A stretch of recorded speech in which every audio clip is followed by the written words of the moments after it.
Hari ni Aisyah nak buat kuih taco, kuih tradisional yang lembut dan sejuk-sejuk memang sedap. Resepi dia simple, tapi kena sabar masa kacau supaya tekstur dia cantik.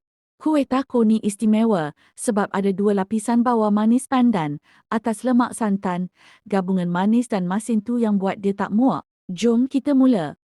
Masak 1 cawan air daun pandan, 1 cawan gula dan 1 cawan tepung jagung. Masuk 4 cawan air dan sedikit pewarna hijau. Masak sehingga pekat likat. Masak sehingga adunan kelihatan berkilat.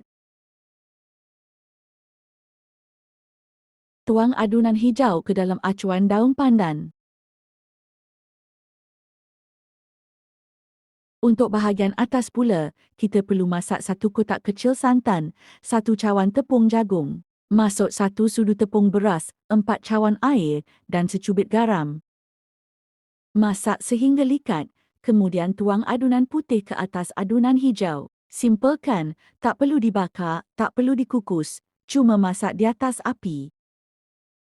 Kuih taco ni sedap dimakan sewaktu sejuk. Okey, sekian dulu dari Aisyah. Lain kali jumpa lagi. Assalamualaikum.